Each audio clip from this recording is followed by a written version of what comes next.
Good afternoon, everyone. Please have a seat. Good afternoon. The bottom line is this. My top priority is fighting inflation and lowering prices for families and things they need. Today's announcement is going to give millions of families a little more breathing room to help them pay their bills. The biggest decline, on top of us having a $350 billion drop in the deficit last year, my first year as president. But even with that $360 billion decline, Brianna, experts I spoke to still scoffed at the idea that President Biden is personally responsible for having reduced the deficit. In fact, one advocate of deficit reduction, Marc Goldwein of the Committee for Responsible Federal Budget, told me that this claim is almost Bizarro World, a reversal of reality. Why? Well, because the deficit was expected to fall by more than $360 billion at the time President Biden took office. In fact, at the time, the nonpartisan Congressional Budget Office had projected that the deficit would fall by more than $870 billion in 2021 if President Biden did not implement new policy. Then President Biden came in and, like most presidents, Brianna, did new policy. There's a $1.9 trillion pandemic relief bill. There was a big bipartisan infrastructure bill. There was an expansion of food stamp benefits. Whatever you think of all those policies, they all cost money. So there ended up being less deficit reduction than expected. We didn't increase the deficit a penny. We reduced it by $350 billion. I had the list. I said, give me the, and I started off, I said, Cheri Boutros. I said, wait, there's a lot of people aren't here. Don't do it. Anyway, well, the people are here are, John Hickenlooper, Cheri Boutros, Dan Kildee, Debbie Dingell, Tom O'Halloran, Alyssa Slotkin, and Representative Sansbury. So God bless you all, and may God protect you, and all the members of Congress who made this happy.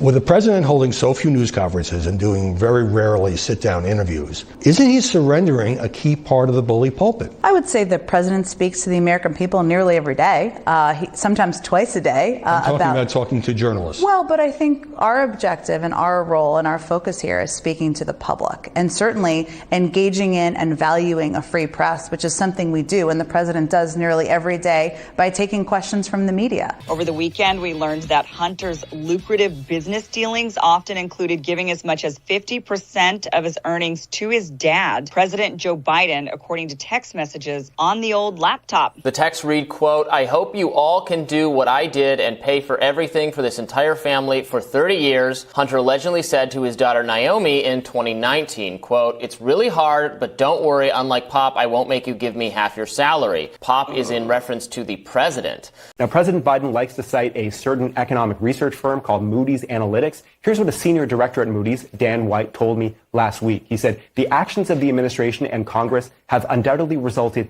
in higher deficits, not smaller ones. It is encouraging that the administration has proposed some initiatives to bring down the deficit, but so far, none of those initiatives has been seriously considered. The stakes could not be higher. And so the Senate must act. That's it. We have got to codify Roe v. Wade. We should abolish the filibuster. It is clear that this Supreme Court continues to obstruct the will of the people. The argument that if we take away the filibuster, Mitch McConnell and Republicans across the country are going to do bad things, those bad things are literally already happening. We have a Supreme Court that is unrelated to the normal process of the American people. Well, Republican National Committee Chair Ronna McDaniel recently announced that the GOP would not be participating in the presidential debates that are conducted by the Commission on Presidential Debates in 2024. I was thrilled to hear that.